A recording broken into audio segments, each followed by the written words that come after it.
வணக்கம். நீங்க எங்களுடன் பகிர்ந்து கொண்ட ஒரு விஷயத்த பத்தி இன்னைக்கு கொஞ்சம் ஆழமா பேசலாம்னு நினைக்கிறேன். ஸ்ரீமத் சுவாமி சித்பவானந்தரின் தினசரி தெய்வீக திரட்டு நூல்ல இருந்து திருமூலரின் ஒரு அற்புதமான கவிதையை நீங்க அனுப்பியிருந்தீங்க. ஞான விளக்குன்னு பேரு. அத பார்த்த உடனே இது வந்து இது வெறும் கவிதை இல்ல, இது ஒரு பெரிய விஷயத்துக்கான செய்முறை விளக்கம், ஒரு ப்ளூ பிரிண்ட் மாதிரி தோணுச்சு. ஆமா, ப்ளூ பிரிண்ட். அது சரியான வார்த்தை. ஞானம் அடைவது எப்படின்னு ஒரு முழு செயல் திட்டத்தையே ஒரு சின்ன ஓமையில அடக்கிட்டார் திருமூலர். இதுல சுவாரஸ்யம் என்னன்னா, இதுல இருக்கிற ஒவ்வொரு பொருளுக்கும் ஒரு ஆழமான அர்த்தம் இருக்கு. நாம ஒன்னொன்னா பிரிச்சு பார்த்து அந்த ஞான விளக்கை எப்படி உருவாக்குறதுன்னு புரிஞ்சுக்க முயற்சி செய்யலாம். சூப்பர். அப்போ நாம இன்னைக்கு ஒரு ஞான விளக்க கட்டமைக்க போறோம். திருமூலர் கொடுத்த ப்ளூ பிரிண்ட வச்சு அது எப்படி அசெம்பிள் பண்றதுன்னு பாப்போம். முதல் பாகம் அந்த விளக்கின் உடம்பு. அவர் சொல்றாரு, பகுத்தறிவே ஞான விளக்கு. Discrimination is the lamp of wisdom. பகுத்தறிவு, அதாவது நல்லது கெட்டதை பிரிச்சு பார்க்கிற திறன் தான் அந்த விளக்குன்னு சொல்றார். ஏன் விளக்கு? வேற ஏதாவது பொருளை சொல்லியிருக்கலாமே. நல்ல கேள்வி. ஒரு விளக்கோட அதோட அடிப்படை வேலை என்ன? ஒளிய தாங்கி பிடிக்கணும். அதுக்கு ஒரு வடிவம், ஒரு அமைப்பு வேணும். ஒரு கொள்கலன் இல்லைன்னா ஒளிய ஓரிடத்துல நிலைநிறுத்த முடியாது. அதே போலதான் ஞானம் என்ற ஒளி நம்ம கிட்ட தங்கணும்னா அதுக்கு ஒரு தெளிவான உறுதியான கொள்கலன் தேவை. அதுதான் பகுத்தறிவு. இந்த உலகத்துல நாம பார்க்கிற, கேட்கிற, நம்புற ஆயிரக்கணக்கான விஷயங்கள்ல எது உண்மை, எது பொய், எது நிரந்தரம், எது தற்காலிகம்னு பிரிச்சு பார்க்கிற அந்த தெளிவு தான் பகுத்தறிவு. அந்த தெளிவான பாத்திரம் இல்லைன்னா ஞானம் தங்கவே இடம் இருக்காது. இதுல எனக்கு ஒரு சின்ன சந்தேகம் வருது. பொதுவா பகுத்தறிவுன்ற வார்த்தையை நாம கேட்கும்போது அது ஒரு விதமான சினிசிசம், அதாவது எதையுமே நம்பாம எல்லாத்தையும் கேள்வி கேட்கிற ஒரு மனநிலையோட சம்பந்தப்படுத்தி பார்க்கறோம். அப்படி எல்லாத்தையும் உடைச்சு பார்க்கிற ஒரு குணம் எப்படி ஞானம் மாதிரி ஒரு முழுமையான விஷயத்தை தாங்கி பிடிக்கிற பாத்திரமா இருக்க முடியும்? இது ரொம்ப முக்கியமான ஒரு கோணம். திருமூலர் சொல்ற பகுத்தறிவு குறை கண்டுபிடிக்கிற குணம் இல்ல. அது ஒரு லென்ஸை சுத்தம் பண்ற மாதிரி. அழுக்கு படிஞ்ச லென்ஸ் வழியா பார்த்தா உலகம் புறம் மொங்கரா தெரியும். அது லென்ஸோட தப்பு, உலகத்தோட தப்பு இல்ல. பகுத்தறிவுங்கிறது அந்த லென்ஸை தொடச்சி உண்மையே தெளிவா பார்க்கிற ஒரு செயல். அது உண்மையை தேடுற ஒரு கருவி, அதை நிராகரிக்கிற கருவி இல்ல. இந்த தெளிவான பார்வைன்ற பாத்திரம் இருந்தாதான் நம்ம அடுத்தடுத்த விஷயங்களை அதுக்குள்ள சேர்க்க முடியும். சரி, அது புரியுது. அப்போ நம்ம கிட்ட இப்போ ஒரு சுத்தமான தெளிவான கண்ணாடி விளக்கு இருக்கு. ஆனா காலி விளக்கு ஒரு பிரயோஜனமும் இல்ல. அதுக்குள்ள எரியறதுக்கு எரிபொருள் வேயுமே. அங்கதான் அடுத்த வரி வருதுன்னு நினைக்கிறேன். பக்தியே அந்த விளக்கின் எண்ணெய். Devotion is the oil. இங்கதான் எனக்கு ஒரு பெரிய முரண்பாடு தெரியுது. பகுத்தறிவுங்கிறது மூளை சம்பந்தப்பட்டது, தர்க்கம் சம்பந்தப்பட்டது. பக்திங்கிறது இதயம் சம்பந்தப்பட்டது, நம்பிக்கை சம்பந்தப்பட்டது. இந்த ரெண்டும் எதிரும் புதிருமா இல்லையா? தர்க்கங்கிற விளக்குக்குள்ள நம்பிக்கையே எண்ணெயா ஊத்துனா ரெண்டும் சேர்ந்து எப்படி வேலை செய்யும்? நீங்க கேக்குறது பல பேரோட மனசுல இருக்கிற கேள்வி. தர்க்கமும் நம்பிக்கையும் எதிரிகள்னு நாம நினைக்கிறோம். ஆனா திருமூலரோட பார்வையில அது ரெண்டும் ஒன்னோடு ஒன்னு இணைஞ்சுதான் வேலை செய்யுது. ஒரு உதாரணத்துக்கு, ஒரு பெரிய மலை மேல ஏறணும்னு வச்சுக்கோங்க. பகுத்தறிவுங்கிறது அந்த மலைக்கு போறதுக்கான ஒரு மேப் மாதிரி. அது பாதை எங்க இருக்கு, எங்க பள்ளம் இருக்கு, எவ்வளவு தூரம் போகணும்னு எல்லா தகவலையும் கொடுக்கும். ஆனா அந்த மேப்பை மட்டும் வச்சுக்கிட்டு மலையில ஏற முடியுமா? முடியாது. அந்த மலையில ஏறுறதுக்கு நம்ம உடம்புல சக்தி வேணும், ஆற்றல் வேணும். அந்த ஆற்றல் தான் பக்தி. ஓ, அப்போ பகுத்தறிவு வழிய காட்டுது, பக்தி அந்த வழியில பயணம் செய்ய தேவையான சக்திய கொடுக்குது. இது நல்லா புரியுது. அதேதான். பகுத்தறிவு மட்டும் இருந்தா அது வெறும் வறண்ட தகவலா நின்னுடும். அதுக்கு உயிர் கொடுக்கறதே பக்தி தான். இறைவனிடமோ ஒரு உயர்ந்த கொள்கையிடமோ நாம வச்சிருக்கிற அன்பு கலந்த ஈடுபாடு தான் அந்த பக்தி. அந்த ஈடுபாடுங்கிற எண்ணம் தொடர்ந்து ஊற்றப்பட்டுக்கிட்டே இருந்தாதான் பகுத்தறிவுங்கிற விளக்குல ஞானங்கிற சுடர் தொடர்ந்து எரியும். என்ன தீர்ந்து போனா என்னாகும்? விளக்கு எவ்வளவு அழகா இருந்தாலும் சுடர் அணைஞ்சிடும். பக்தி இல்லாத ஞானம் அகங்காரமா மாறக்கூட வாய்ப்பு இருக்கு. எனக்கு எல்லாம் தெரியும் என்ற வரட்டு அறிவா நின்னுடும். அந்த அன்பு தான், அந்த ஈடுபாடு தான் நம்ம ஞான பயணத்தை சோர்வடையாம முன்னோட்டு நகர்த்திக்கிட்டே இருக்கிற எரிபொரும். திரி வேணும். இங்கதான் விஷயம் இன்னும் நுட்பமா போகுது. அடக்கத்திலிருந்து பிறக்கும் உணர்வே அந்த விளக்கின் திரி. Consciousness born of continence is the wick. அடக்கத்திலிருந்து பிறக்கும் உணர்வு. இத கேட்கவே கொஞ்சம் கடினமா இருக்கு. அடக்கம்னா என்ன? அதுலேருந்து எப்படி உணர்வு பிறக்கும்? அது எப்படி திரியா இருக்க முடியும்? இதுதான் இந்த ஓமையோட மிக நுட்பமான பகுதி. முதல்ல அடக்கம்னா என்னன்னு புரிஞ்சுக்கணும்.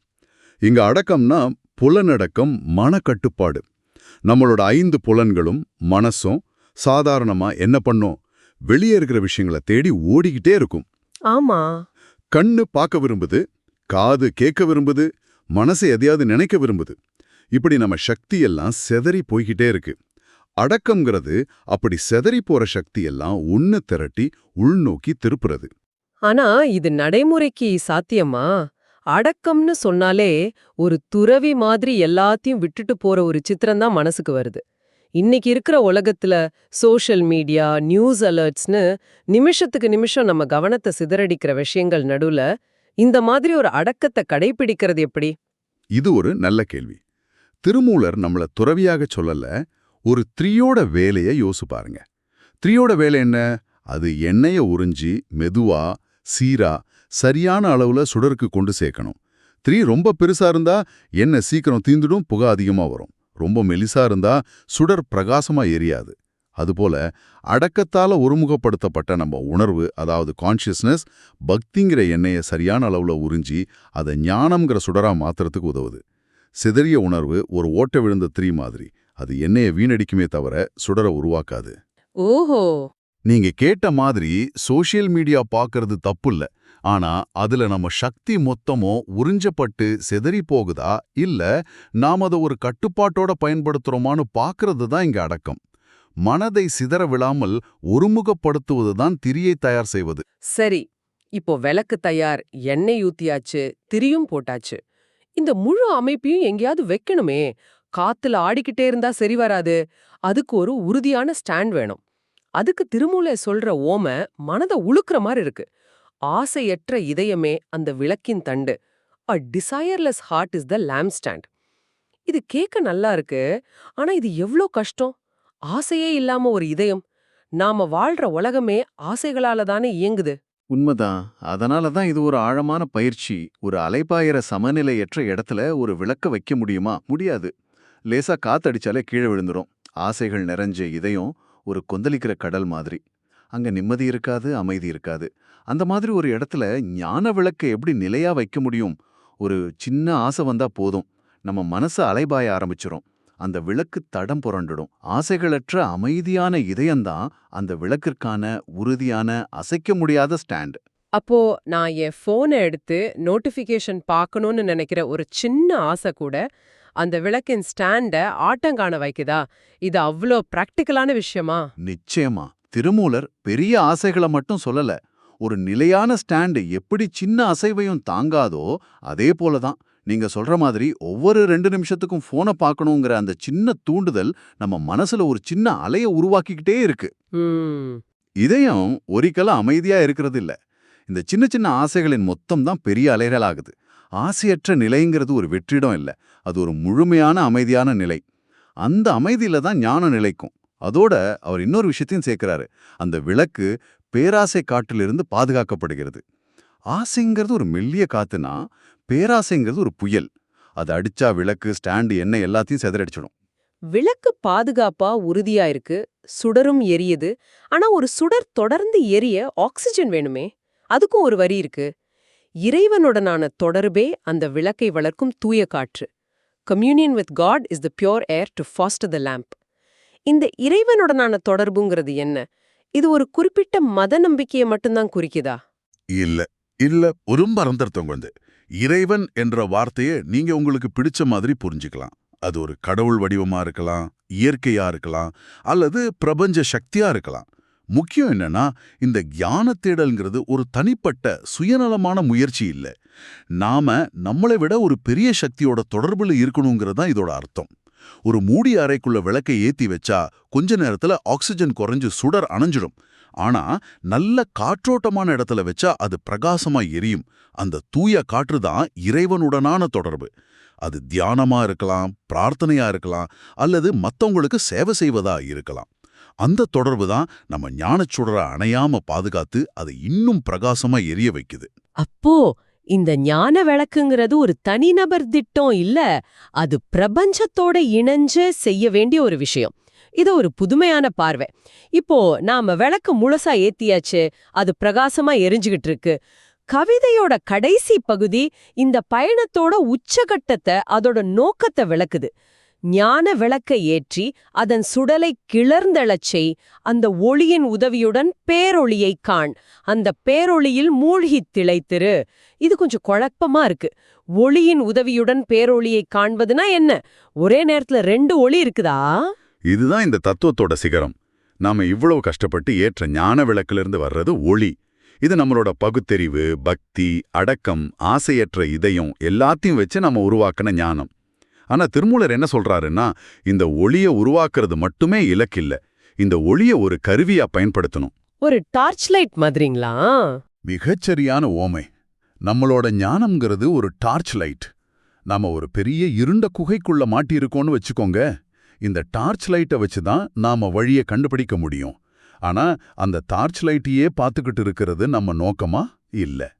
அந்த டார்ச் லைட்டோட உதவியால அந்த குகையோட வெளியே போற வழியை கண்டுபிடிச்சு வெளியில இருக்கிற சூரியனை பார்க்கணும். அந்த சூரியன் தான் பேரொளி, எல்லாத்துக்கும் மூலமான பிரபஞ்ச ஞானம், இறைவன், பரம்பொருள். அப்போ நம்மளோட தனிப்பட்ட ஞானம்ங்கிறது அந்த மூல ஞானத்தை கண்டுபிடிக்கிறதுக்கான ஒரு வழிகாட்டி மட்டும்தான். அதேதான். நம்ம சின்ன விளக்கின் ஒளி அந்த எல்லையில்லாத பேரொளி எங்க இருக்குன்னு திசைய காட்டுது. அந்த பேரொளியை கண்ட பிறகு நம்ம டார்ச் லைட்டுக்கு வேலை இல்ல. பயணத்தோட கடைசி நோக்கம் என்ன? அந்த பேரொளியில் மூழ்கி திளைத்திரு. Be immersed in that light. அந்த சூரியனை பார்த்த பிறகு நாமளும் அந்த சூரியனோட ஒரு பகுதியா மாறிடணும். நம்மளோட தனிப்பட்ட நான் என்ற அகங்காரம் கரைஞ்சி அந்த மூலப்பொருளோட ஒன்னாயிடணும். ஒரு துளி பானி கடல்ல கலக்கிற மாதிரி. ஆமா, விளக்கும் பேரொளியும் ஒன்னாகிடுது. கேட்கவே பிரமிப்பா இருக்கு. அப்போ திருமூலரோட இந்த சின்ன கவிதை ஞானம் அடைவதற்கான ஒரு முழுமையான வரைபடத்தை உங்களுக்கு கொடுக்குது. இது வெறும் தத்துவம் இல்ல, ஒரு படிநிலையான வழிகாட்டி. ஞானம்ங்கிறது வெறுமனே புத்தகம் படிக்கிற அறிவில்ல. அது பகுத்தறிவுங்கிற பாத்திரத்துல பக்திங்கிற எண்ணெய ஊற்றி, அடக்கத்தால் பிறந்த உணர்வுங்கிற திரிய கொண்டு, ஆசையற்ற இதயம்ங்கிற உறுதியான ஸ்டாண்ட் மேல ஏற்றி, இறை தொடர்புங்கிற காற்றால் வளர்க்கப்பட்டு பாதுகாக்கப்பட வேண்டிய ஒரு உயிருள்ள சுடர். ரொம்ப அழகா தொகுத்தீங்க. இது வெறும் படிச்சு ரசிக்கிறதுக்கான கவிதை இல்ல. நீங்க இந்த ஞான விளக்க உங்களுக்குள்ளேயே கட்டமைக்கணும்னு ஒரு அழைப்பு விடுது. இது ஒரு செயல் திட்டம். இதை நாம கேட்கிற உங்களுக்கும் ஒரு சிந்தனையா விட்டுட்டு போலான்னு நினைக்கிறேன். இந்த ஓமையை ஒரு சுய பரிசோதனை கருவியா பயன்படுத்தலானே? ஆமா. இந்த உரையாடலை நீங்க கேட்டு முடிக்கும்போது ஒரு விஷயத்தை யோசிச்சு பாருங்க. உங்க வாழ்க்கையில உங்களுடைய இந்த ஞான விளக்கு பிரகாசமா எரிய, அதோட எந்த பகுதிக்கு இப்போ அதிக கவனம் தேவை? பகுத்தறிவுங்கிற உங்க விளக்கின் பாத்திரத்துல எங்கேயாவது விரிசல் இருக்கா? தெளிவில்லாம இருக்கா? பக்திங்கிற எண்ணெய் வத்தி போயிருக்கா? இல்ல சுத்தமா இல்லாம இருக்கா? உணர்வுங்கிற திரி செதறி போய் சக்தியை வீணடிக்குதா? இல்ல உங்க விளக்க வச்சிருக்கிற ஆசைகள்ங்கிற ஸ்டாண்டே ரொம்ப ஆட்டம் கண்டு நிலையத்தன்மை இல்லாம இருக்கா? உங்க விளக்குல எது பலவீனமா இருக்குன்னு கண்டுபிடிக்கிறது தான் இந்த பயணத்தோட அடுத்த முக்கியமான படியா இருக்கும்.